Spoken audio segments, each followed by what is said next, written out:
3 hours until the tow truck. Marcus slams his fist on the hood. Of all places for his car to die. What do you mean, 3 hours? Do you know who I am? He spots the diner across the street.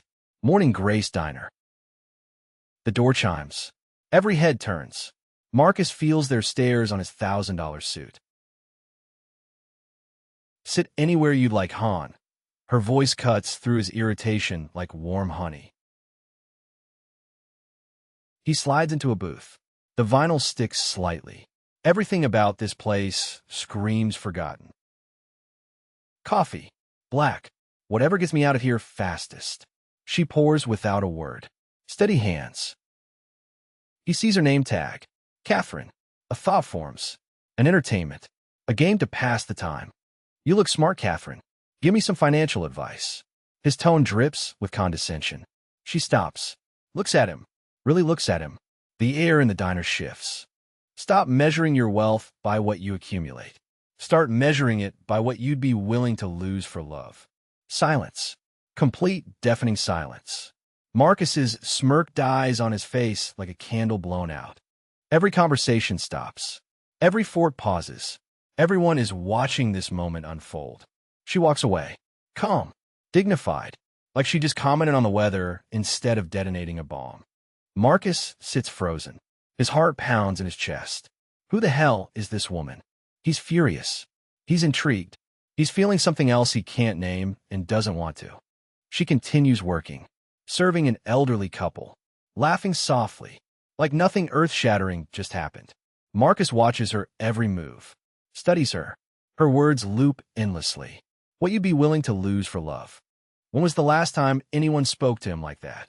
When was the last time anyone saw through him? He looks at his Rolex, his platinum card on the table. For the first time in years, they feel heavy. Catherine moves through the diner like she belongs nowhere else. But who is she? What he discovers will change everything. Where are you watching from? Drop your city in the comments. If you're hooked, hit that like button and subscribe, because what happens next will blow your mind. Marcus hasn't slept. He's paced his hotel room for hours, replaying every second of that encounter. Her words keep echoing in his mind like a song he can't shake. Stop measuring your wealth by what you accumulate. Start measuring it by what you'd be willing to lose for love. He's built an empire from nothing. Conquer markets that crushed other men. Close deals that made headlines in the Wall Street Journal. But one waitress in a nowhere town just dismantled him with a single sentence. He checks his Rolex. 7 a.m. The diner opens at 6. He needs answers. Or maybe he needs something else entirely. Something he can't name yet. He tells himself he's going back to prove her wrong. To show her that his way of thinking is right. That accumulation matters. That success is measured in dollars and deals and power. But as his hand reaches for the diner door, he knows he's lying to himself. The truth sits heavy in his chest. He's going back because for the first time in 15 years, someone looked at him and didn't see his net worth. They saw something he'd forgotten was there. Something he's not sure he wants to remember. The door chimes as he enters. Several regulars look up with mild curiosity. The stranger in the expensive suit is back. Catherine sees him walk in. There's the briefest flicker of something in her eyes. Recognition, certainly, but also something else. Understanding, maybe, or sympathy. She doesn't seem surprised. She simply nods toward the same booth he sat in yesterday, like she'd been expecting him all along. Marcus feels a strange vulnerability wash over him. How does she do that? How does she see through the armor he spent decades building? He slides into the booth, and the red vinyl creaks beneath him. The same sounds, the same smells of coffee and bacon. But everything feels different now. He feels different. He doesn't wait for her to approach. He needs to control this conversation. Coffee, he says, his voice coming out more aggressive than intended. I want to talk. Catherine approaches with the pot, her movements unhurried and graceful. About what, Mr. Blackwell? His breath catches. She knows his name. How? Did you research me? He asks, trying to sound casual, but failing. A gentle smile crosses her face as she pours. Small towns talk, Mr. Blackwell. And yes, I looked you up after you left yesterday. Marcus Blackwell, founder and CEO of Blackwell Capital Management. $2.3 billion under management. Started with nothing. Built everything. She sets the pot down. Impressive resume. But then she says something that stops his heart. You seemed like someone who needed to be seen. Not impressed. Just seen. The words land with the weight of truth. When was the last time anyone saw him as more than his net worth? As more than a means to an end? His ex-wife certainly hadn't. His business partners don't. The women he dates are drawn to the lifestyle, not the man. Catherine turns to refill a trucker's coffee at the next table. Be right back with your order, Han, she says warmly. The trucker, a man in his 60s with weather hands, calls her Kate. She laughs at his joke about the weather forecast. There's genuine affection in the exchange. These people know her. Really know her. Marcus watches every interaction with the focus he usually reserves for financial reports. She remembers everyone's usual order without writing anything down. Asks the elderly woman at the counter about her daughter's piano recital. Slips an extra biscuit onto her plate when she thinks no one's looking. Compliments a young mother's baby with genuine delight. There's a grace to her movements, an intentionality to every gesture. This isn't just a job to her. This is something deeper. A calling, maybe, or a choice. She moves through this humble space like someone who knows exactly where they belong and why. Marcus can't remember the last time he felt that kind of certainty about anything. She returns to his booth with a plate he didn't order. Eggs, toast, hash browns. You look like you haven't eaten properly in days, she says quietly, setting it down. Marcus bristles at the assumption, at the intimacy of the observation. I can afford any restaurant in the world, he says, hating how defensive he sounds. I know you can, she replies without missing a beat. But you're here. The simplicity of her statement disarms him completely. She's right. He could be anywhere. Paris, Tokyo, his favorite steakhouse in Manhattan where they know his order and his table. But he's here, in a diner in a town whose name he can barely remember because something about this woman matters in a way he can't explain. Marcus decides to take control. To impress her, to prove his worth. He starts talking, the words flowing with practiced ease. His hedge fund, the portfolio that's returned 32% annually for 8 straight years. The merger he just closed worth $2.3 billion. His penthouse in Manhattan with Central Park views. His collection of vintage cars. His custom-tailored suits. The charity galas he attends. The governors and senators who take his calls. He talks for 5 minutes straight, painting a picture of success that would make most people's jaws drop. Catherine listens without interruption, refilling his coffee once. She doesn't look impressed. She doesn't look bored either. She looks patient, like a teacher waiting for a student to finish reciting before gently correcting them. When he finally stops, exhausted from his own performance, she asks quietly, "And who do you share all of that with, Mr. Blackwell?" The question lands like a physical blow to his chest. Marcus opens his mouth to answer, closes it, opens it again. Associates, colleagues, business partners, employees, board members. The words form in his mind, but die before reaching his lips because they sound hollow even to him. Transactional relationships, professional connections, people who need something from him or can give him something he needs. But share? Really share? The penthouse echoes with emptiness every night. The cars sit in a garage he rarely visits. The success feels increasingly like an elaborate performance with no audience that matters. Marcus feels anger rising like a tide. Defense mechanisms kicking in. You think you know me? You think because you served me coffee and read some article online, you understand my life? Catherine stands calmly, gracefully, no anger in her response to his outburst. I think you're brilliant, she says evenly. Driven. Probably came from nothing and built everything through sheer force of will. And I think somewhere along the way, you forgot what you were building it all for. Or maybe you're afraid to admit you don't know anymore. She walks away before he can respond, moving to greet a family that just walked in. Marcus is left staring at his reflection in the black coffee, seeing a stranger looking back at him. Marcus makes the call at 2 in the morning. I need a full background check. Catherine Morrison. Works at Morning Grace Diner in Cedar Falls. I want everything. Education, employment history, financials, social media, everything you can find. His investigator, a man who's dug up dirt on CEOs and politicians, doesn't ask questions. He never does. That's why Marcus pays him 6 figures a year on retainer. 24 hours, Mr. Blackwell. Maybe less. Marcus hangs up and stares at his laptop screen. He's pulled up articles about behavioral psychology, trying to understand how she read him so easily. But the words blur. All he can see is her face. That knowing look, like she'd been exactly where he is now and chose to leave.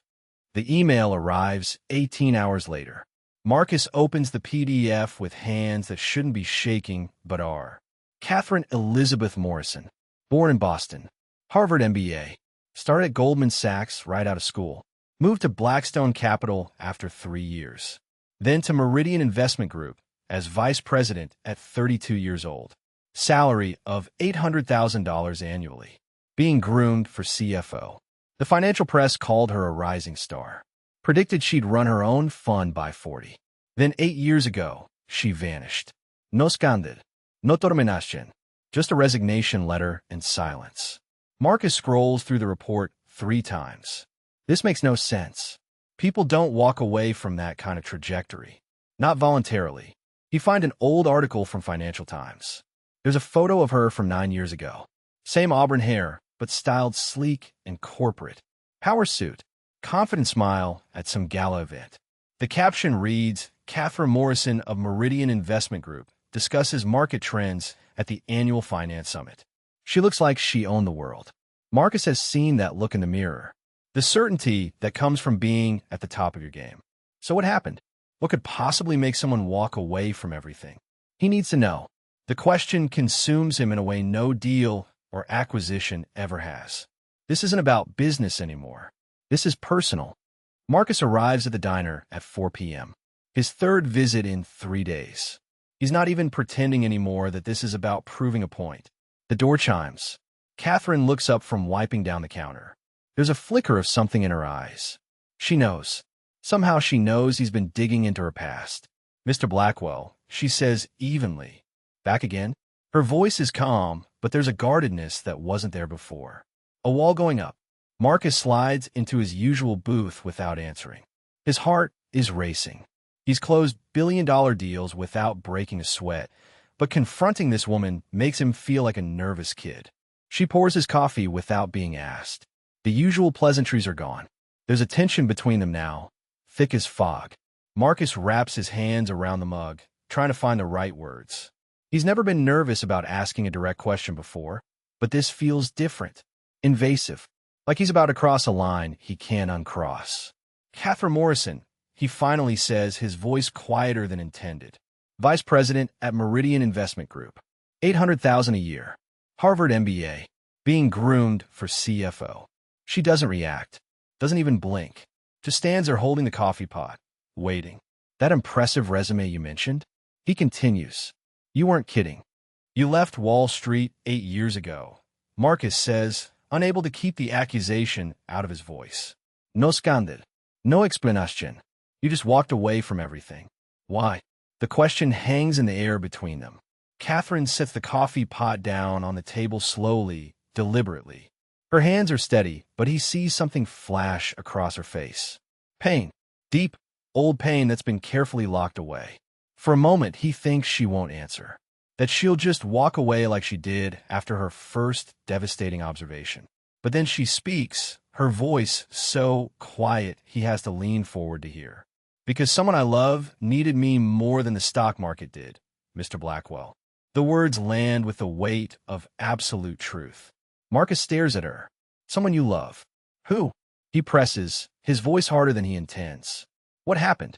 Catherine picks up the coffee pot again, her armor sliding back into place. She shakes her head slightly. That's not your business, Mr. Blackwell. Her tone is gentle but final. Not unkind, but absolutely closed. You want to know why I left? I told you. Someone needed me. I chose them. That's all you need to know. But Marcus can't let it go. The obsession that's made him billions in the market is now focused entirely on this mystery. Was a partner? A parent? A child? Tell me. Catherine takes a small step back, creating distance. No. You walked away from $800,000 a year. From a career most people would kill for. From everything you'd built. Marcus's voice rises slightly. Several customers glance over. He forces himself to lower it. You expect me to believe you don't regret that? That you're happy serving coffee when you could be running a fund? Catherine looks at him with something that might be pity. I don't expect you to believe anything, Mr. Blackwell. You'll believe what makes sense to your worldview. But I'll tell you this. I sleep at night now. I look in a mirror and recognize myself. I know what matters. Can you say the same? The question is a knife between his ribs. Clean, precise, devastating. Catherine doesn't wait for an answer. She walks away, moving toward the kitchen with that same grace he's noticed before. Like someone who's made peace with hard choices. Marcus sits frozen in the booth, his coffee growing cold, his mind racing. I sleep at night now. I look in a mirror and recognize myself. When was the last time he could say either of those things? His penthouse feels like a museum. Beautiful, expensive, empty. His reflection in windows and mirrors looks like a stranger playing a role. Success, achievement, accumulation. But sleep? Real sleep? Peace. He can't remember. He pulls out his phone, intending to make more calls. To pressure his investigator to dig deeper. To find the full story Catherine won't tell. But he stops. His finger hovers over the investigator's number. Something in him resists. Maybe it's respect. Maybe it's guilt. Maybe it's the growing realization that Catherine Morrison isn't a puzzle to be solved or a mystery to be conquered. She's a person who made a choice he doesn't understand because he's never valued what she valued. Someone I love needed me more than the stock market did. The simplicity of it haunts him. She chose love over success, presence over profit, and somehow, impossibly, she seems happier than he's ever been.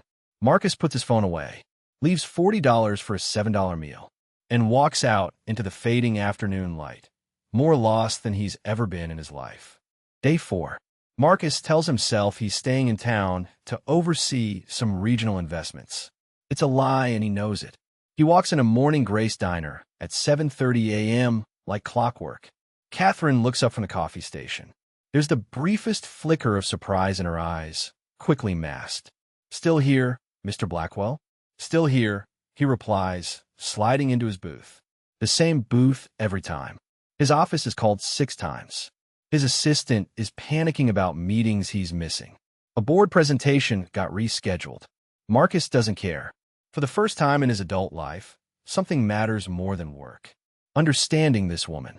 Understanding why she chose what she chose.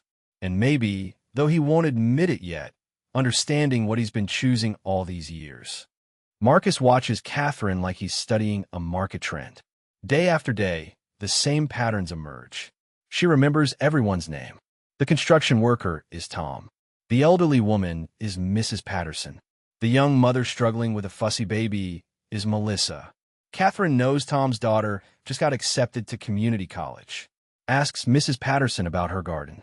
Compliments Melissa on how well she's handling single motherhood. These aren't scripted interactions. This is genuine care. Marcus has been in 1,000 business lunches where people fake interest to close deals. This is different.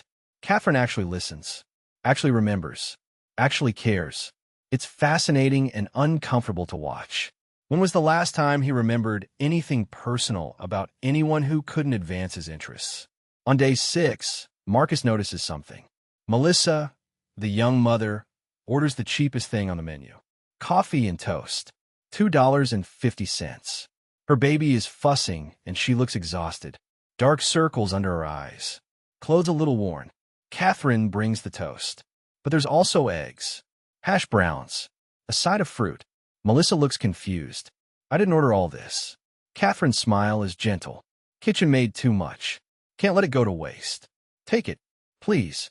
Melissa's eyes fill with tears of gratitude. She knows it's charity, but it's offered with such dignity, she can accept it. Marcus sees Catherine turn away quickly. Sees her wipe at her own eyes. He's never seen anything like this. Not in his world. Not in his life. Something shifts in Marcus's chest. An unfamiliar feeling. Not attraction, though there's that too.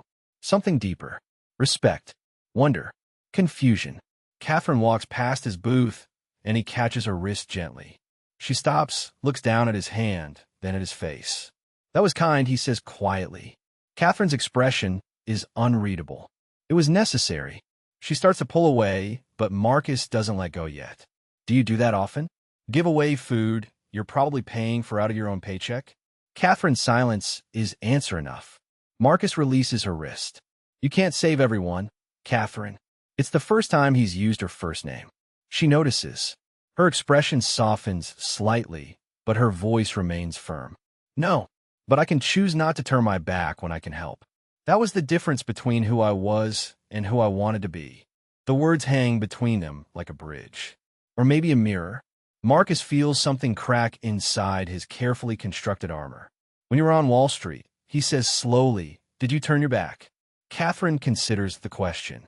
Her honesty is brutal. "Yes, all the time. I justified it. Called it business. Called it necessary. Called it smart. But it was turning my back. Every time I prioritized profit over people. Every time I made a decision that benefited my portfolio but hurt someone's livelihood. Every time I chose accumulation over compassion." She pauses, her gaze steady on his. "I was good at it, Mr. Blackwell. Very good. That's what scared me most. How easy it became. How natural. How I stopped feeling anything at all."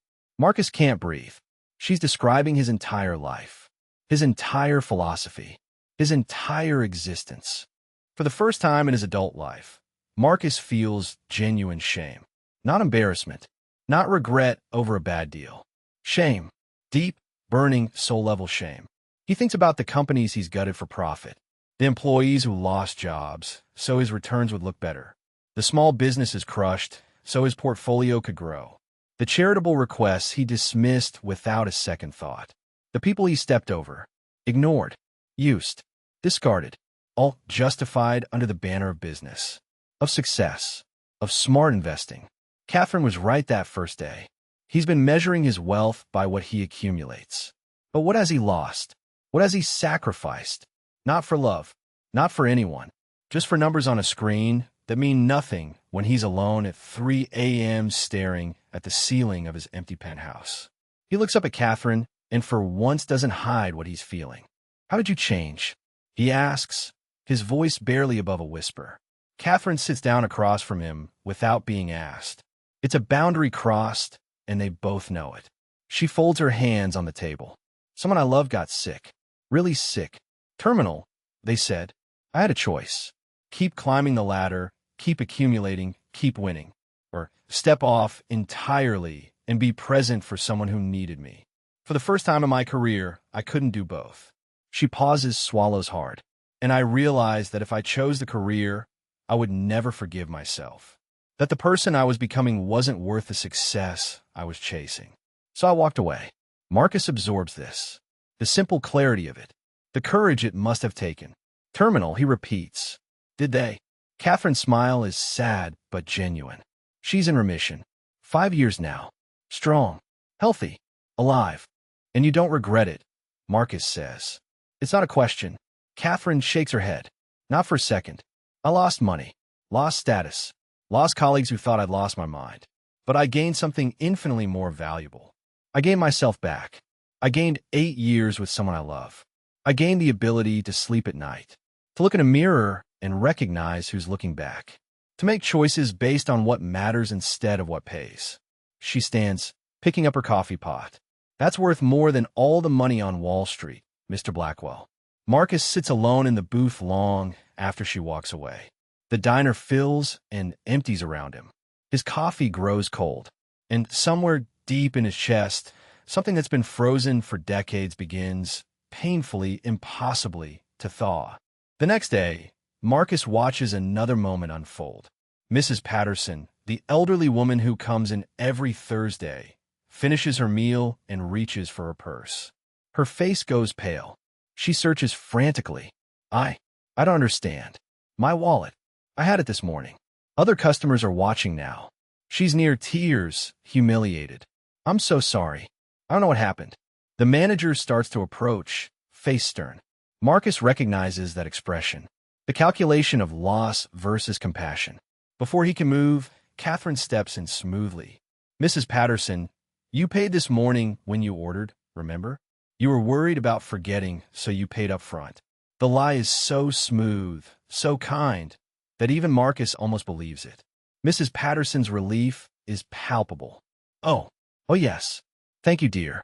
She hurries out, dignity intact. Marcus watches Catherine slip $12 from her own pocket into the register. Watches her do it like it's nothing, like it's just what you do. His throat tightens. She catches him watching, meets his eyes across the diner. There's no pride in her expression, no self-righteousness, just quiet certainty. This is who she chose to be.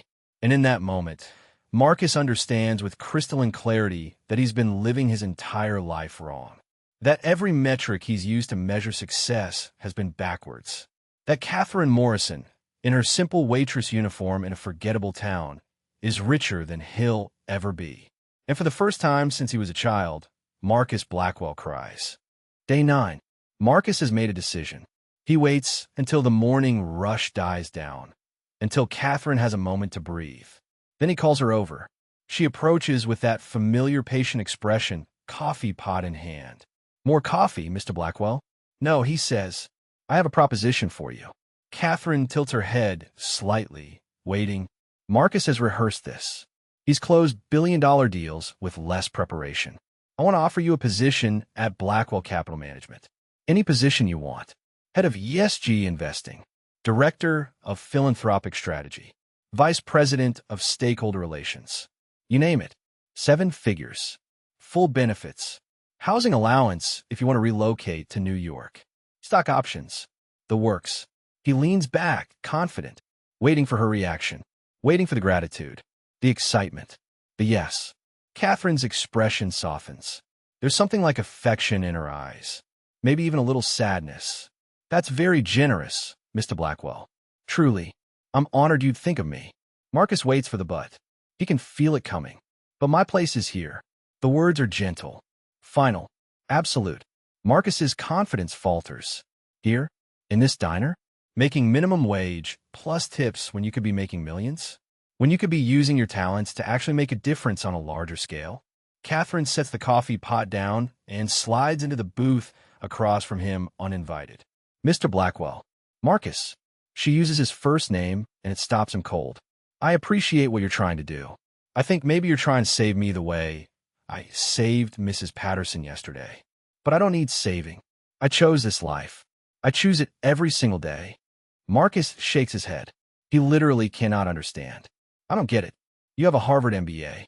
You were one of the best minds in finance. You could change the world from a position of real power, real influence. And you're choosing to pour coffee? Catherine's smile is patient. I'm choosing to be present for what matters. I'm choosing to know my neighbors, to help Melissa feed her baby, to preserve Mrs. Patterson's dignity, to be here when I'm needed. She pauses. You think power and influence only come from corner offices and boardrooms, Marcus. But there's power in showing up, in being present, in choosing people over profit every single day. That's a different kind of influence, maybe a more important kind. Marcus wants to argue, but the words die in his throat, because part of him knows she's right. He's had power and influence for years. What has he actually changed? Catherine stands, picking up her coffee pot. I need to get back to work. But thank you, Marcus, for seeing value in what I do, even if you don't understand why I do it. She walks away, leaving him alone with his rejected offer and his spinning thoughts. Marcus sits there for 20 minutes. Then he does something he's never done before, something that crosses every professional boundary he's ever maintained. He decides to follow her, not to confront her, not to change her mind, but to understand, to really understand.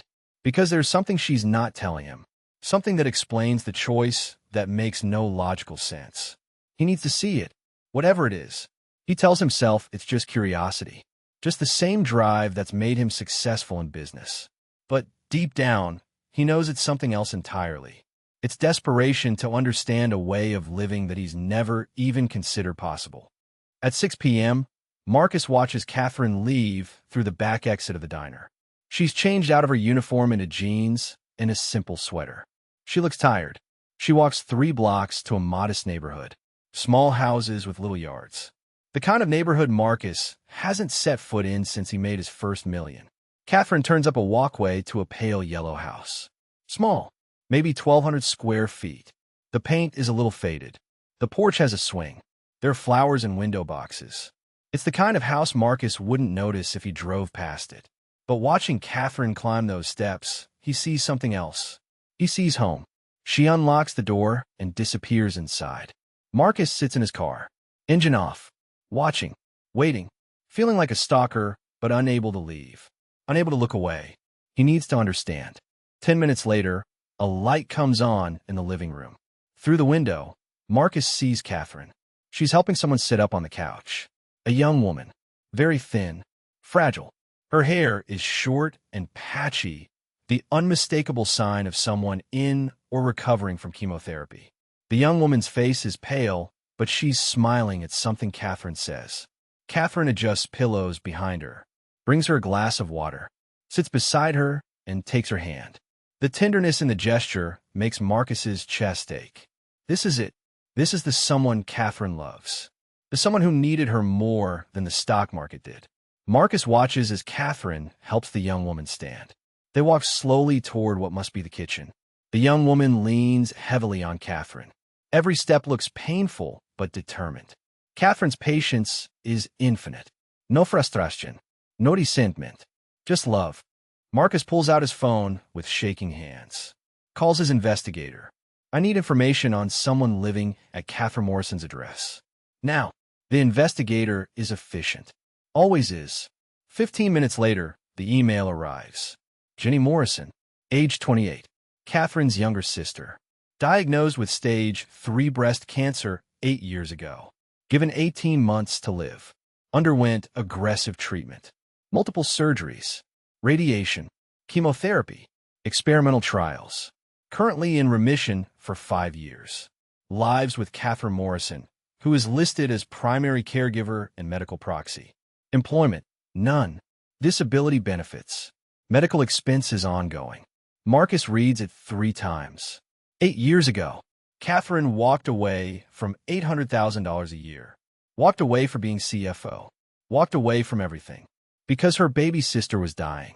Because 18 months became 5 years became 8 years. Because love mattered more than money. Marcus sits in his car in the growing darkness, and something inside him breaks. Just breaks. He thinks about his own sister. Claire, 2 years younger. They were close once. Before he got busy. Before success became everything. Before he stopped returning calls because he didn't have time. Before birthdays became missed obligations and holidays became inconveniences. What was the last time he talked to her? Really talked? 6 months? A year? More? He doesn't even know if she's okay. If she's happy. If she needs anything. Because he's been too busy accumulating. Too busy winning. Too busy measuring his worth by numbers and accounts instead of the people in his life. Catherine gave up millions to gain 8 years with her sister. Marcus has millions and doesn't even know what his sister had for breakfast. Who's really wealthy here? Who's really succeeded? The answer makes him want to vomit. Through the window, Marcus watches Catherine and Jenny share dinner at a small kitchen table. They're laughing about something. Jenny's laugh is weak, but genuine. Catherine's face is radiant with joy. Pure, uncomplicated joy. The kind of joy Marcus can't remember ever feeling. He's been in rooms with presidents and celebrities. He's closed deals worth billions. He's been featured in Forbes. And he's never once felt what Catherine feels in that tiny kitchen with her sick sister. He's never once had what they have. Connection, love, presence. The things that actually matter. The things you can't buy. The things he spent his entire life ignoring while he chased shadows and called them success. Marcus puts his car in drive and leaves before Catherine can see him sitting there. Before she can know he's witnessed her private moment. Her sacred, ordinary moment. But he carries it with him. It burns his chest like a brand. Marcus drives back to his hotel in silence. Then he does something he hasn't done in over 3 years. He calls his sister. It rings 4 times. He's about to hang up when she answers. Hello. Her voice is cautious. Uncertain. She doesn't recognize the number.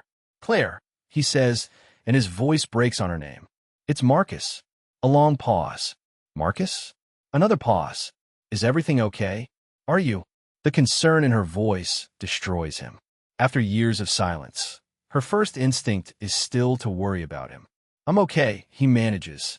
I needed to hear your voice. I'm sorry I haven't called. I'm sorry for so many things. And sitting in his car in a hotel parking lot in a town he never intended to visit, Marcus Blackwell begins the long, painful work of figuring out what actually matters. Day 10. Marcus walks into the diner with a plan. A solution. He spent the entire night working on it, making calls, moving money. He has an answer. He can fix this. This is what he's good at. Solving problems with capital. Making things happen with resources. He can't give Catherine back the 8 years she sacrificed. He can't undo the choices she made. But he can give her sister the best medical care money can buy. Experimental treatments. Top specialists. Whatever it takes. He slides into his booth and waits. Catherine sees him immediately. There's something different in the way she looks at him this morning. Like she knows something has shifted. Like she can sense the change in him, even from across the room. She approaches slowly, coffee pot in hand. Her expression is guarded. Morning, Mr. Blackwell.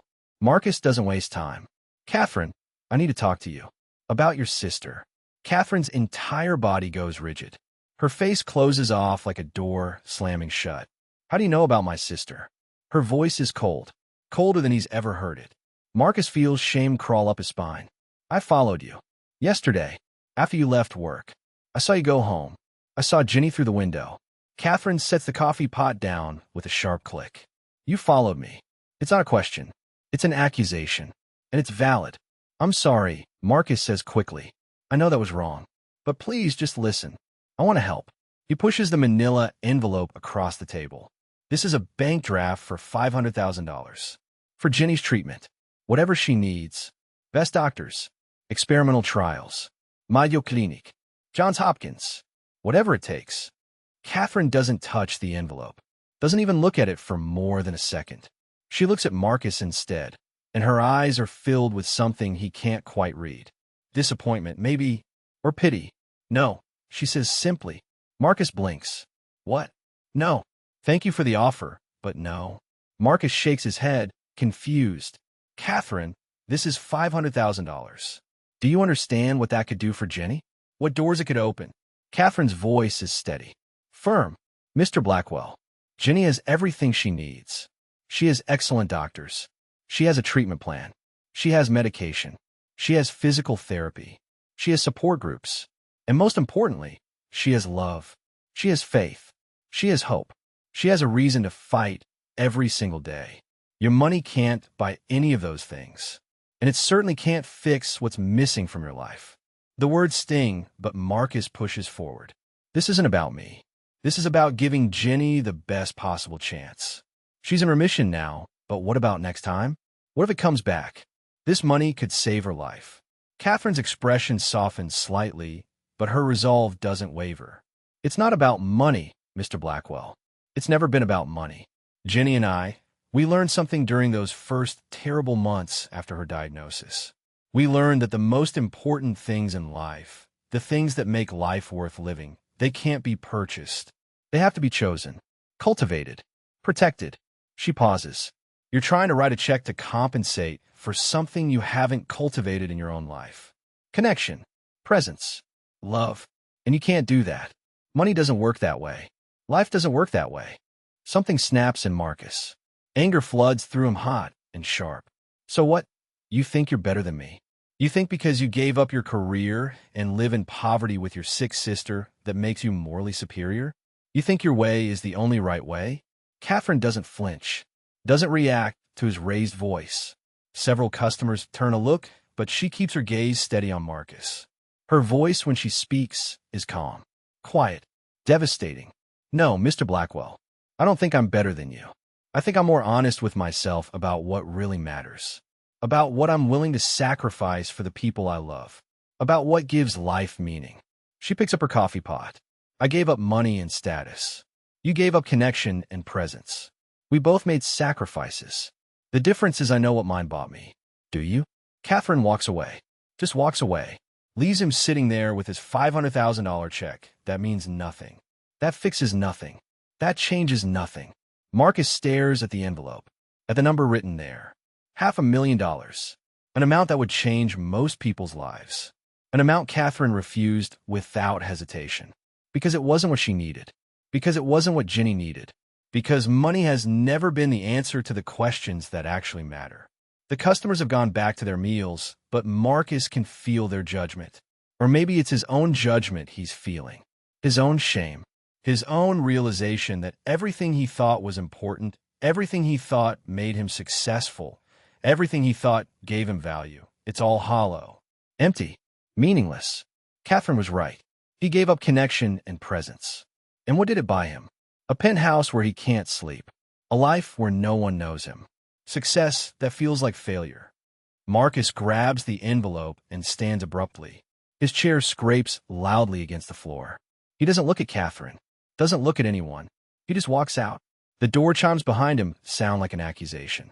Outside in the bright morning sun, Marcus stands on the sidewalk breathing hard. His hands are shaking. His heart is pounding. He's furious. At Catherine for refusing his help. At himself for offering it the wrong way. At the world for being more complicated than balance sheets and profit margins. But underneath the fury is something else. Something worse. Recognition. The terrible, undeniable recognition that Catherine is right. That she's been right about everything. That he spent his entire adult life building a tower of success on a foundation of emptiness. That he's accumulated wealth while losing everything that makes wealth worth having. That he's been measuring his life by the wrong metrics entirely. He walks. No destination. Just walks. Down Main Street, past the antique shop and a hardware store and a coffee shop where locals gather. Past normal people living normal lives with normal concerns. People who probably don't have $2.3 billion. People who probably sleep at night. People who probably know their siblings' favorite foods and their neighbors' names and what actually matters. Marcus has never felt more lost in his entire life. Catherine's words echo with every step. I'm more honest with myself about what really matters. The difference is I know what mine bought me. Do you? The answer sits in his chest like a stone. No, he doesn't know. He has no idea what his sacrifices bought him. Except loneliness. Except sleepless nights. Except a life that looks successful from the outside and feels empty from within. Marcus ends up on a bench in a small park. There's a playground nearby. Empty at this hour. He sits with the envelope in his hands, and for the first time in years, maybe decades, he lets himself feel the full weight of his choices. Every missed birthday, every ignored phone call, every relationship sacrificed on the altar of advancement, every moment of connection traded for a moment of profit, every person he stepped over to get ahead, every time he chose accumulation over love. The cost of his success is suddenly, painfully clear, and it's more than he ever imagined, more than he can bear. Catherine gave up $800,000 a year to gain 8 years with her dying sister. Marcus has gained billions and lost everything.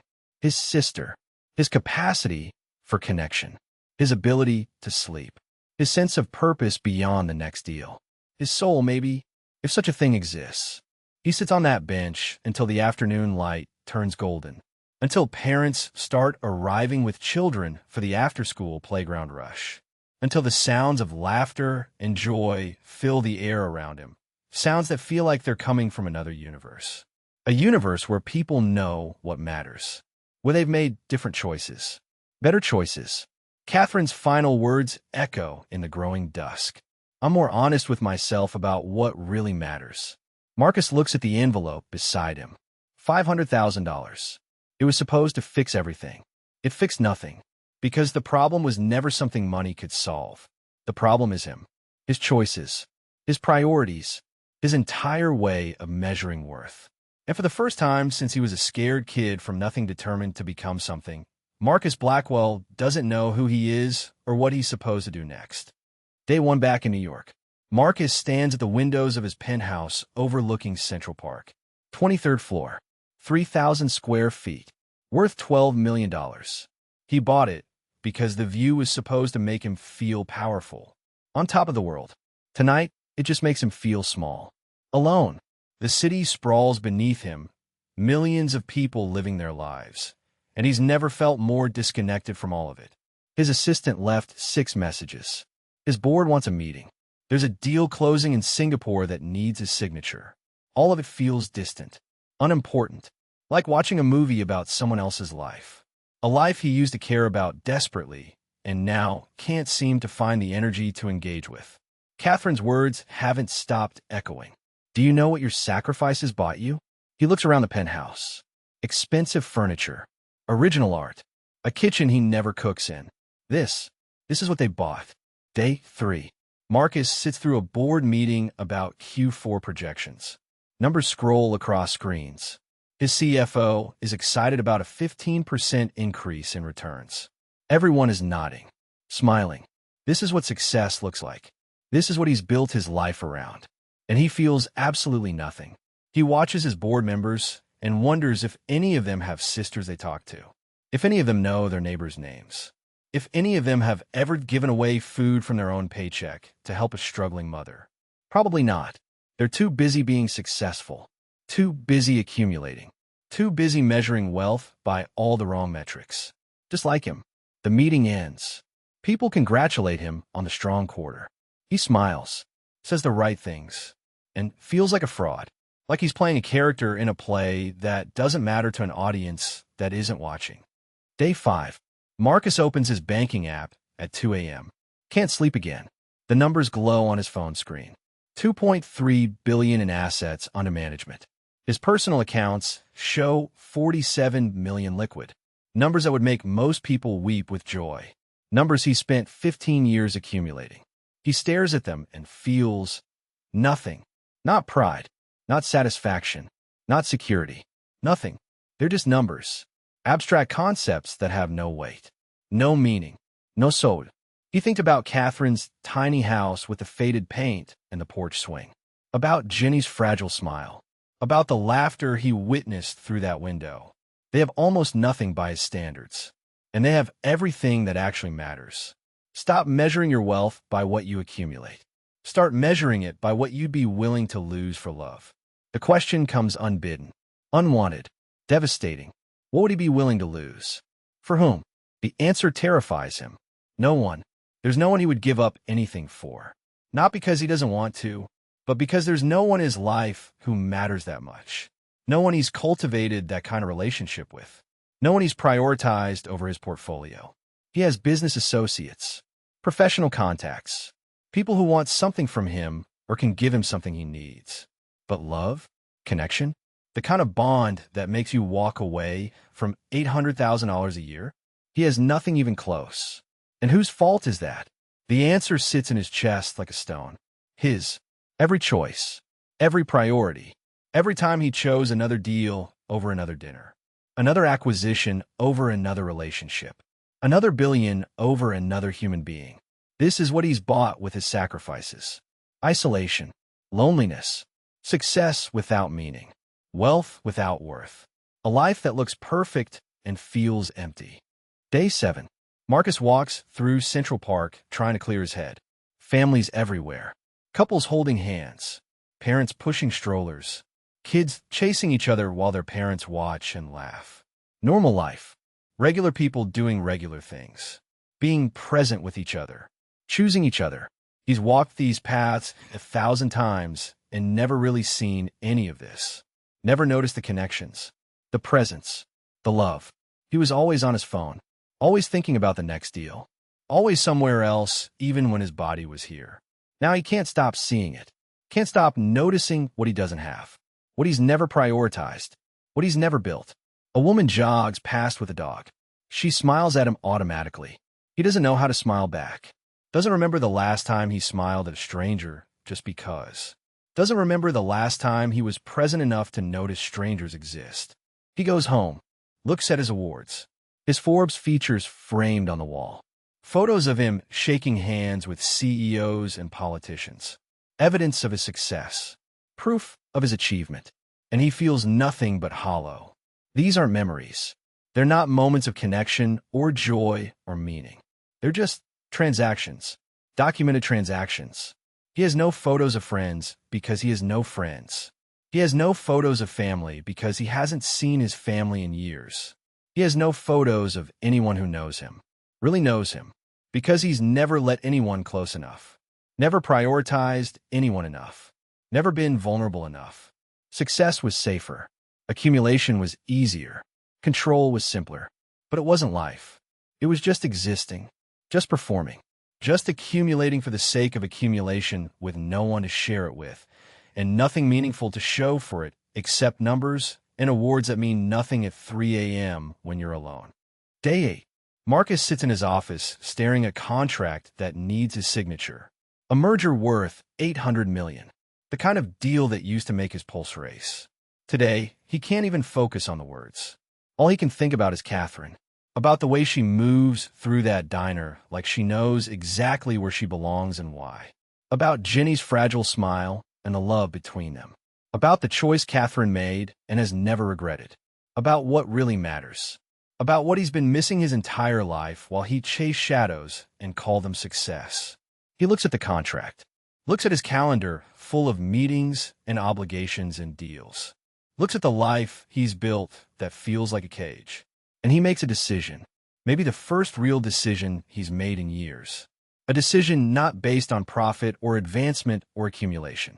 A decision based on something he can't name, but desperately needs. He picks up his phone and books a flight. The plane lands at noon. Marcus rents a car and drives the familiar road to Cedar Falls. His hands are shaking. He doesn't know what he's going to say, doesn't know what he wants, just knows he can't stay away. Can't go back to pretending his life has meaning when it's demonstrated so clearly that it doesn't. Catherine has something he needs. Not her wisdom, though that's part of it. Not her guidance, though he desperately needs that too. She has peace, purpose, connection, the things money can't buy, but that make life worth living. He needs to understand how to find those things, how to build those things, how to become someone who could answer yes to the question that haunts him. Someone who has people worth losing everything for. Someone who knows what really matters. The diner comes into view. Morning grace. The neon sign flickers in the afternoon sun. Marcus parks and sits in his car for 5 minutes, gathering courage he didn't know he needed. Finally, he gets out, walks to the door, his hand on the handle. The chime sounds as he enters. The familiar smells hit him. Coffee, bacon, something baking. Home. It smells like home, even though this isn't his home and never has been. Several regulars look up. Tom, a construction worker. Mrs. Patterson. Melissa with her baby. They recognize him now. The stranger in expensive suits who spent 10 days asking questions and learning uncomfortable truths. Today he's not in a suit. Just jeans and a simple shirt. Like he's trying to shed his old skin. Trying to become someone new. Someone better. Someone capable of connection. And then he sees her, Catherine, behind the counter, coffee pot in hand. She looks up and their eyes meet across the diner. And she smiles, not surprised, not confused, just knowing, like she knew he'd come back, like she knew he couldn't stay away, like she's been waiting. Welcome back, Marcus, she says simply. Her voice is warm, not triumphant, not judgmental, just welcoming, like she's greeting an old friend who's been away too long.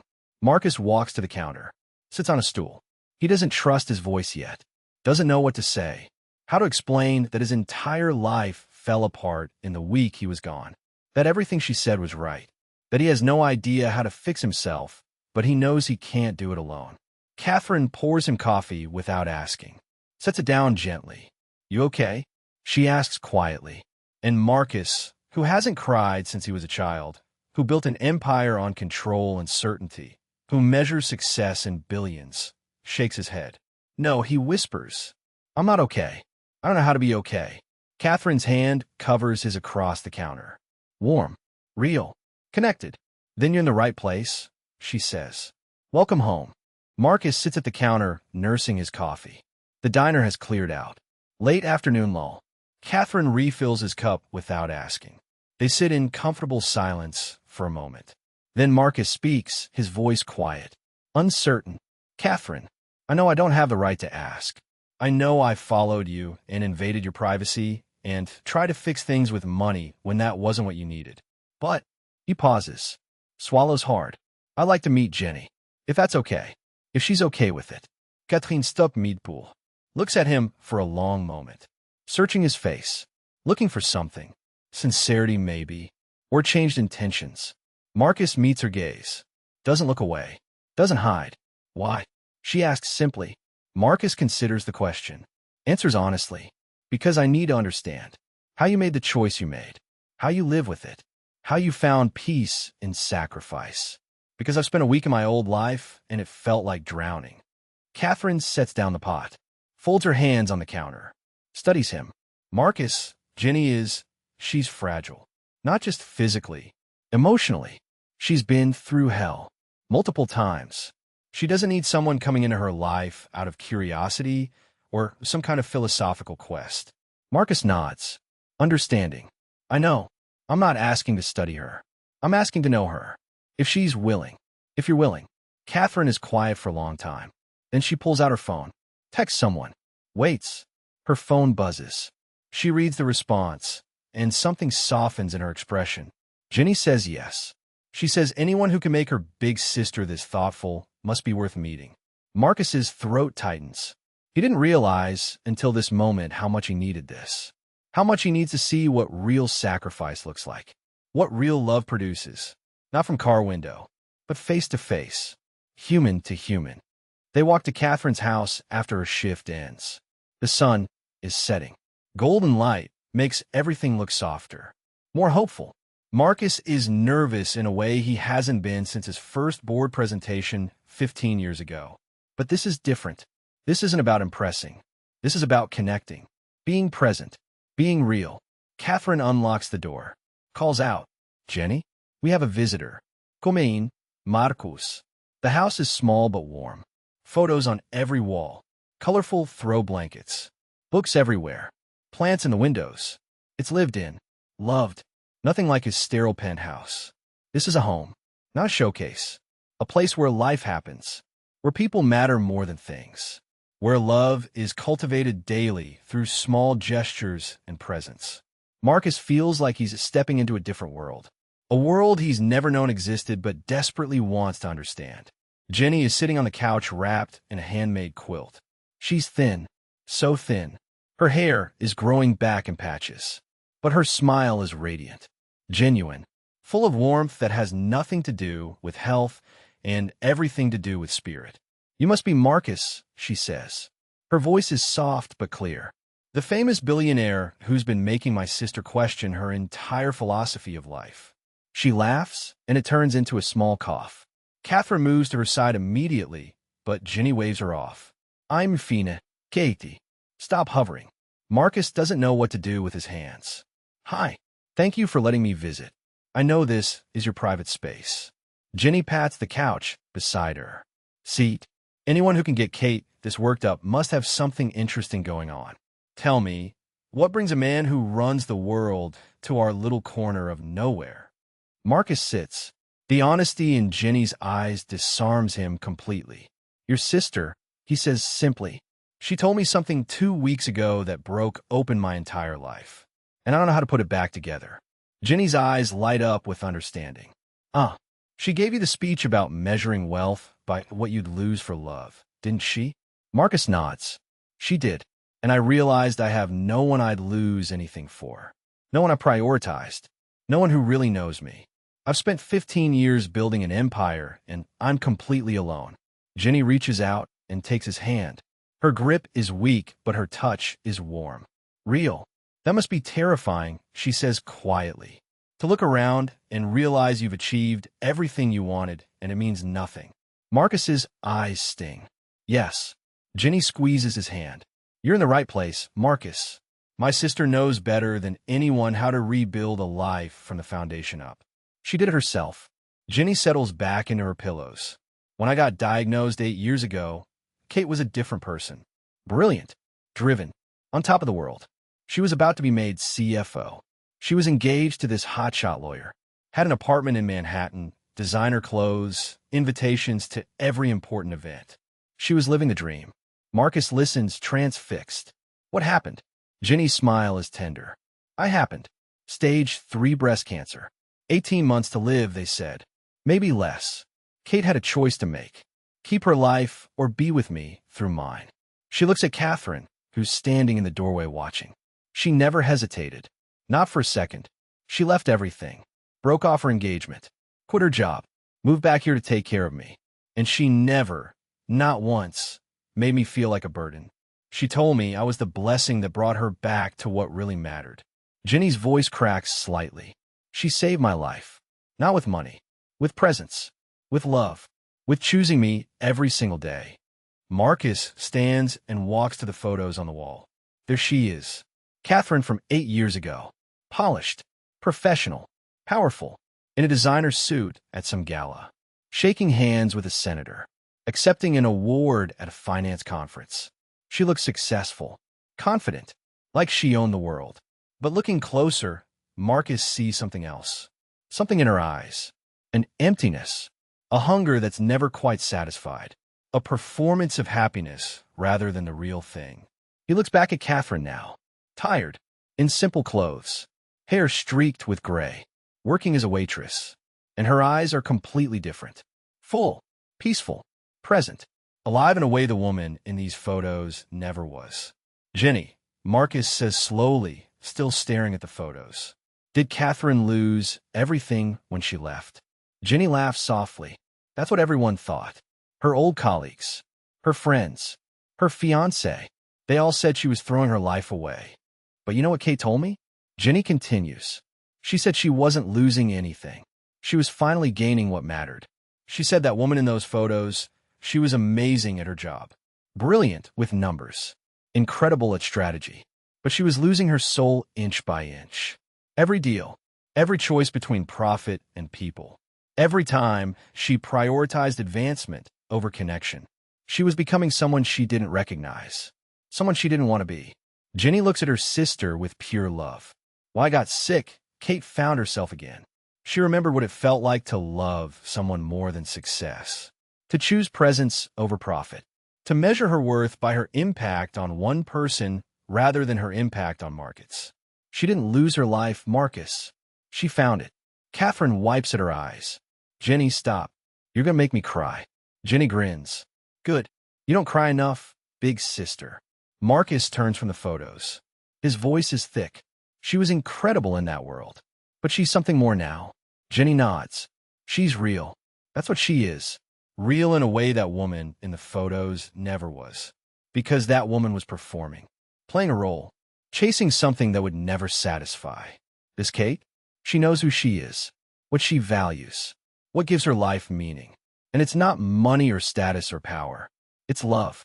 It's presence. It's knowing that when she lays her head down at night, she spent the day choosing what mattered. Catherine comes and sits on Jenny's other side. Takes her sister's hand. You're embarrassing me. Jenny squeezes back. Good. You deserve to be celebrated. You gave up everything for me and never once complained. Never once made me feel guilty. You made sacrifice look like joy. Marcus watches them. The love between them is palpable. Real. Earned through years of choosing each other. Through hard days and scary nights. Through treatment and setbacks and hope against hope. This is what Catherine chose. This connection. This love. This presence. And looking at them now, Marcus finally understands. She didn't lose anything. She gained everything. Marcus stands and walks to the window. Looks out at the modest neighborhood. The small yards. The normal houses. The ordinary lives filled with extraordinary love. His shoulders shake. He's crying, and he doesn't care. Catherine and Jenny let him. They understand. Sometimes you have to break completely before you can rebuild correctly. Finally, Marcus turns back to them. His voice is raw, honest, vulnerable in a way it's never been. I've spent 15 years becoming that person in those photos. Performing success. Chasing satisfaction that never comes. Sacrificing everything real for everything empty. And I don't know how to stop. I don't know how to become someone like you. Someone who knows what matters. Catherine stands and crosses to him. Puts her hand on his arm. The first step, she says gently, is admitting you want to change. That you're ready to measure your life by different metrics. That you're willing to lose what doesn't matter to gain what does. Marcus looks at her. Then at Jenny. At this tiny house full of more love than his penthouse has ever known. I'm ready, he whispers. Teach me. 3 days later. Marcus sits at the counter of Morning Grace Diner. It's early, 6 a.m. The morning regulars haven't arrived yet. Just him and Catherine and the smell of fresh coffee. He's been staying in town, working remotely, attending fewer meetings, delegating more, learning to let go, learning to be present. Catherine pours his coffee and he wraps his hands around the mug. The warmth feels good. Real. I did something yesterday, he says quietly. Catherine waits. Patient as always. I call my sister, Claire. Marcus's voice cracks slightly. We haven't spoken in 5 years. Not because of a fight, just because I was too busy, too focused on work, too consumed with building my empire to maintain a relationship with the person who used to be my best friend. Catherine's expression softens, but she doesn't interrupt. And she prompts gently. And I cried, Marcus says. His voice breaks. I cried on the phone with her for 20 minutes. Told her I was sorry, that I'd been a terrible brother, that I'd chosen work over her 1,000 times, and I didn't even have a good reason why, that I wanted to do better, be better. She cried too, said she'd missed me, that she tried to reach out, but eventually gave up because I was always too busy, always had something more important. He wipes at his eyes roughly. She has 2 kids now, Catherine, a 6-year-old and a 4-year-old. My nephews. I didn't even know their names until yesterday. I've never met them, never sent a birthday card, never been present for a single moment of their lives, because I was too busy making money I don't even need. Catherine reaches across the counter and takes his hand. Her grip is firm, steady, anchoring. What did you tell her? She asks quietly. I told her I'm flying to Seattle next week to meet them. Marcus's voice steadies. That I want to be in their lives. Really in their lives. Not just birthday checks and Christmas cards. I want to know them. Be their uncle. Be Claire's brother again. I told her I'm changing everything. That I met someone who showed me what really matters, and I can't go back to who I was. Catherine's eyes glisten with tears. Marcus, He squeezes her hand. That's the best investment I've ever made. Isn't it? Catherine laughs through her tears. Yes. Yes, it is. The best investment you'll ever make is in the people you love. Everything else is just numbers, Marcus. This is life. Real life. He nods, takes a shaky breath. And I have you to thank for that. For showing me. For being patient with me when I was being an idiot. For not giving up even when I tried to fix things with money, because that's all I knew how to do. Marcus pulls his hand back and takes a breath. There's something else. I've been working on something. Thinking about what you said. About how you had to choose between your career and being there for Jenny. About how that shouldn't be a choice anyone has to make. Catherine tilts her head, curious. What do you mean? Marcus pulls out his phone. Shows her a document. I've created a foundation. $50 million to start. It's called the Morning Grace Fund. For families caring for loved ones with serious illnesses. To help with medical expenses, yes. But also to provide income replacement, so caregivers don't have to choose between keeping their jobs and being present. So they don't have to sacrifice their careers to love their families. So they can do both. Or choose presence without financial devastation. Catherine stares at the screen. Her hand covers her mouth. Marcus, she whispers. It's what I wish had existed for you, he says quietly. So you didn't have to give up everything. So the choice could have been less brutal. Catherine is crying openly now, reading through the details. The scope, the mission statement. Help families choose love without losing everything. She looks up at Marcus. This is incredible. How many families could this help? Hundreds, Marcus says. Maybe thousands over time. I'm planning to grow it. Add more funding. Get other investors involved. Create a model that other cities can replicate. But Catherine, I can't do this alone. I don't know this world. I don't understand what families really need. What would have actually helped you and Jenny? He pauses, takes a breath. I want you to run it. Be the executive director. Use your financial expertise and your lived experience to build something that actually matters. That actually helps people the way you wish someone had helped you. Catherine sets down her coffee pot with shaking hands. Marcus, I don't know what to say. Say yes, he says simply. Say you'll help me turn money into meaning. Say you'll teach me how to use wealth for what actually matters. Catherine wipes her eyes, laughs through tears. You know what you just said? What? Marcus asks. You said real wealth isn't what you keep. It's what you release. You're finally understanding. Marcus feels something warm bloom in his chest. Pride, maybe. Or purpose. Something he hasn't felt in years. You taught me that. Everything you said. Everything you showed me. You taught me that I was measuring my life all wrong. That accumulation without meaning is just hoarding. That wealth without purpose is just numbers. That success without connection is just loneliness with better furniture. Catherine reaches across and takes both his hands. You're not the same man who walked into this diner 3 weeks ago demanding coffee and judging everyone in sight. No, Marcus Egris. I'm not. That man was successful and empty. I want to be something else. Something better. Someone who knows what he's willing to lose for love. Someone who has people worth losing things for. Someone who measures his life by impact instead of income. Catherine squeezes his hands. Then yes, I'll run your foundation. I'll help you build something that matters. But I have one condition. Marcus laughs. Of course you do. What is it? I keep working here. Catherine gestures around the diner. 2 mornings a week. Tuesday and Thursday. 6 to noon. Marcus blinks. You want to keep waitressing? I need to keep waitressing, Catherine corrects. To remember where I came from. Why I made the choices I made. To stay connected to people like Melissa and Mrs. Patterson and Tom. To remember that helping families through foundations is important, but so is helping individuals face to face. So is knowing people's names and stories. So is being present in the small moments. She pauses.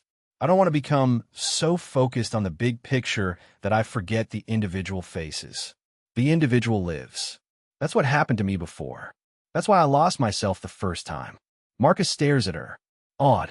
You're going to run a multi-million-dollar foundation and pour coffee 2 mornings a week. Catherine nods. Yes, that's exactly what I'm going to do. To keep myself grounded. To remember what matters. Marcus grins. That's the most Catherine Morrison thing I've ever heard. She laughs. Is that a yes? That's absolutely a yes. Marcus extends his hand across the counter. Partners? Catherine takes it. Her grip is firm. Strong. Equal. Partners. They shake. And Marcus feels something he hasn't felt in 15 years. Purpose. Real purpose. Not the hollow satisfaction of closing a deal or hitting a target, but the deep, soul-level purpose of doing something that actually matters. Of using his resources for something beyond accumulation. Of turning wealth into meaning. Of measuring success by lives changed instead of dollars earned. The door chimes. Tom, a construction worker, walks in. Morning, Kate. Morning, Tom. Catherine pours his coffee without asking.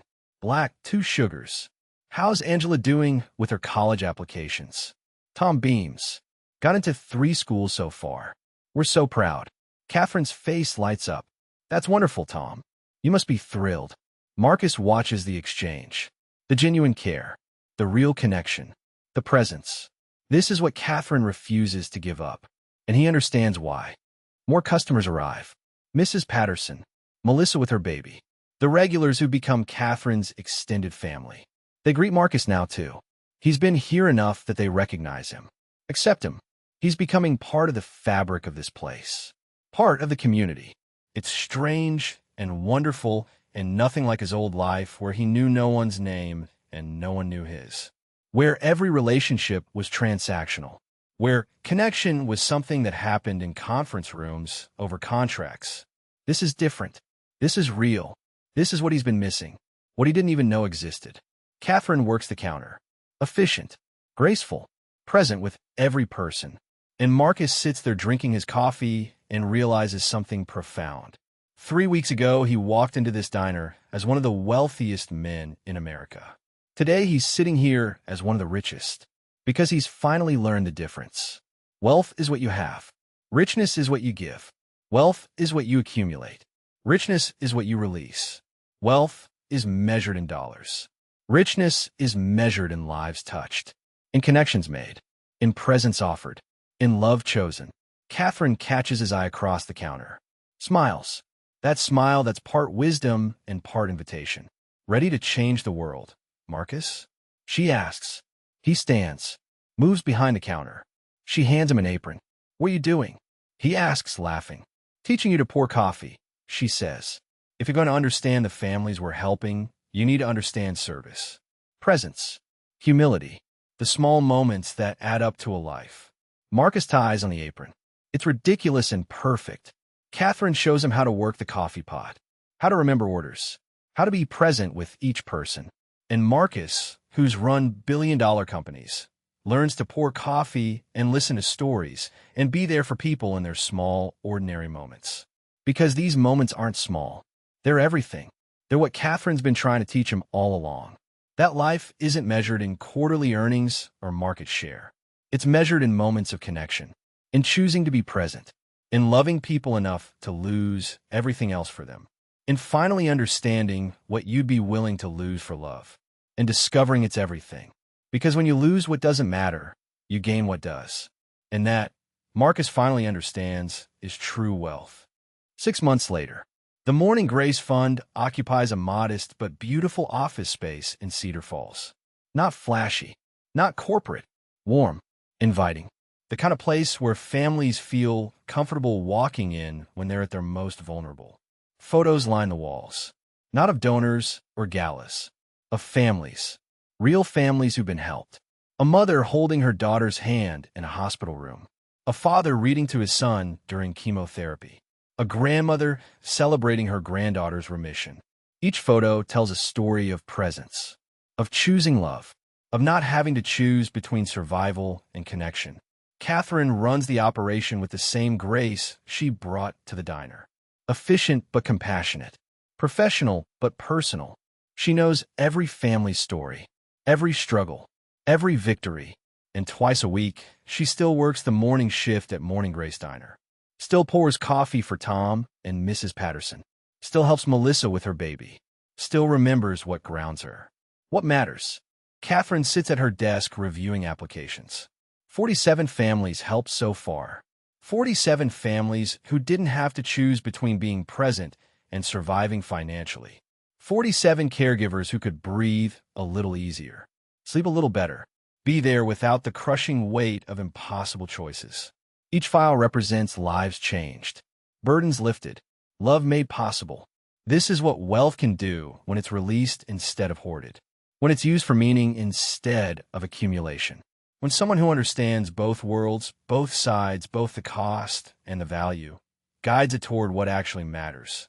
Her phone rings. Marcus. She smiles and answers. How's Seattle? Amazing, his voice comes through. Overwhelming. Perfect. I just spent 3 hours playing superheroes with my nephews. I'm exhausted and my back hurts, and I can't remember ever being happier. Catherine laughs. That's what being present feels like. Tiring and wonderful. Marcus's voice softens. Thank you for teaching me this, for showing me what I was missing, for not giving up on me. Marcus sits on the floor of Claire's living room. Legos everywhere. Action figures scattered across the carpet. His nephews, 6-year-old Ethan and 4-year-old Noah, are building a spaceship, or a castle, or both. He's not entirely sure, but it doesn't matter. What matters is that he's here, that he knows their names, that when Ethan scraped his knee earlier, he ran to Uncle Marcus first, that Noah asked him to read bedtime stories, that Claire keeps looking at him with tears in her eyes and whispering thank you. I have my brother back, she said this morning over coffee. The real you. Not the stranger who sent checks and missed birthdays. The brother I grew up with. The one who used to care about people. Marcus didn't tell her he never stopped caring. He just stopped knowing how. Stopped prioritizing it. Stopped making space for anything except accumulation. But he's learning. Slowly. Imperfectly. But genuinely learning to measure his life differently. To value presence over profit. Connection over accumulation. Love over success. 2 days later, Marcus flies back to Cedar Falls. Not New York. Cedar Falls. Somewhere along the way, it became home. Or maybe not home exactly, but the place where he's learning to be human again. Learning to be present. Learning to measure his worth by something other than his bank account. The plane lands at dusk. He rents a car. Drives through town. Past the foundation office. Past his small apartment. Nothing like his Manhattan penthouse. Just a simple 2-bedroom with a kitchen he actually uses and neighbors he actually knows. He drives to Morning Grace Diner. Parks. Sits for a moment. 6 months ago, he walked into that diner as Marcus Blackwell, billionaire investor. Successful. Empty. Lost. Today he walks in as someone different. Someone better. Someone who knows what he'd be willing to lose for love. And finally has people worth losing everything for. The transformation isn't complete. Probably never will be. But it's real. And it's happening. One day at a time. One choice at a time. One moment of presence at a time. The door chimes as he enters. The familiar smells wash over him. Coffee. Something baking. Home. Real home. Not the building. The people. The connections. The presence. Catherine is behind the counter. She looks up, and her face breaks into that smile. The one that's part wisdom and part warmth. Part welcome and part one told you so. Welcome back, she says. How was Seattle? Marcus slides onto his usual stool. Life-changing. Claire says I have my brother back. His voice catches. She has her brother back, Catherine. After 5 years of me being too busy, too focused, too consumed with things that didn't matter. And now I know my nephew's favorite colors and their bedtime routines and what makes them laugh. Catherine pours his coffee. Black, no sugar. The way he takes it now? Simpler. Like everything else in his life. That's what matters, Marcus. That's real wealth. Not what you have, what you give, who you show up for, who you choose every day. They sit in comfortable silence. Not awkward. Not needing to fill space with words. Just being present together. Two people who've taught each other profound truths. Catherine showed Marcus what real wealth looks like. What sacrifice for love means. What presence costs and what it's worth. Marcus showed Catherine that her choice mattered. That her sacrifice wasn't in vain. That what she gave up enabled her to build something that's now helping dozens of families make the same choice without the same cost. They're not in love. Not romantically. This isn't that kind of story. This is something deeper. More lasting. A connection built on transformation. On mutual respect. On shared purpose. On understanding that some relationships aren't about romance. They're about becoming better humans. About showing each other what's possible.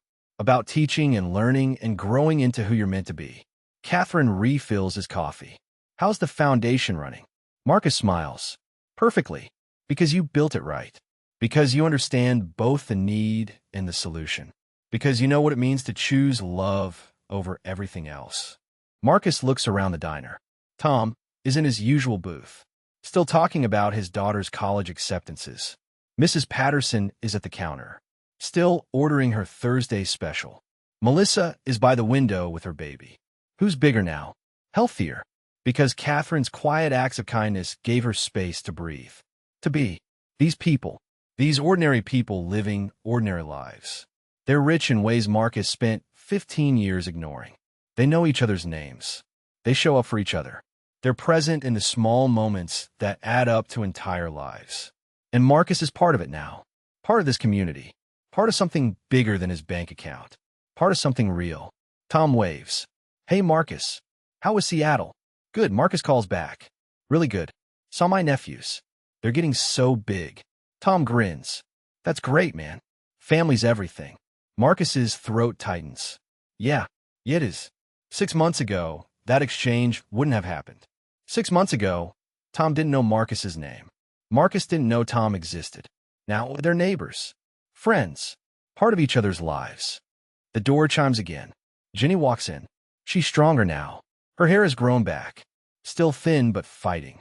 Still fragile but present. Still here. Still beating the odds. She spots Marcus and grins. There's my favorite billionaire. Marcus stands and hugs her carefully. Your favorite reformed billionaire. Jenny laughs. Even better. She sits beside him, and Catherine brings her tea without asking. How are you feeling? Marcus asks. Good days and hard days, Jenny says honestly. But more good than hard lately. And I'm here. That's what matters. I'm here to see another day. To be with my sister. To be part of this community. To have conversations and connections and presence. That's everything. Marcus nods, understanding in a way he never could have 6 months ago. That's everything, he agrees. Catherine watches them, her eyes shining. This is what she fought for. This moment. Her sister alive and laughing. Her friend, transformed and present. A foundation helping families choose what she chose. A life that matters. A purpose that fulfills. She gave up $800,000 a year for this. And it was the best investment she ever made. Marcus sits at the counter, coffee growing cold in front of him. And he thinks about Catherine's question from 6 months ago. The question that broke his life open. Stop measuring your wealth by what you accumulate. Start measuring it by what you'd be willing to lose for love. 6 months ago, his answer was devastating. Nothing. No one. He had billions and nothing worth losing them for. Today, he looks around the diner. At Tom and Mrs. Patterson and Melissa. At Catherine and Jenny. At the community he's become part of. At the foundation helping families he'll never meet. At his sister in Seattle and his nephews who call him Uncle Marcus. At the connections he's built. The presence he's cultivated. The love he's chosen. What would he be willing to lose for them? Everything. Everything he has. Every dollar. Every asset. Every possession. Because he's finally learned the secret Catherine tried to teach him from the beginning. True wealth isn't what you possess. It isn't even what you give. True wealth is knowing what you'd be willing to lose.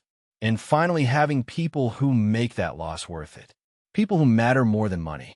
People who make life mean something. Catherine catches his eye, smiles that knowing smile. You okay? She asks quietly. Marcus nods, his throat tight with emotion. I'm rich, he says. Catherine laughs. Yes. Yes, you are. Not because of his bank account. Not because of his investments or assets or billion-dollar portfolio. He's rich because he finally knows what matters. Because he has people he'd lose everything for. Because he's present, connected, part of something bigger than himself. Because he measures his life by love instead of dollars. By presence instead of profit. By what he's willing to lose instead of what he's managed to keep. Jenny raises her teacup. To being rich, she says. Marcus and Catherine raise their coffee. To being rich, they echo. And sitting in that small diner in that forgettable town, Marcus Blackwell finally understands what it means to be truly, completely, abundantly wealthy. So, what did you think of this incredible journey? Where are you watching from? If this story touched your heart, make sure to like and subscribe for more amazing stories that remind us what truly matters in life. Share your thoughts in the comments below about what wealth really means to you. Thanks for being here with us.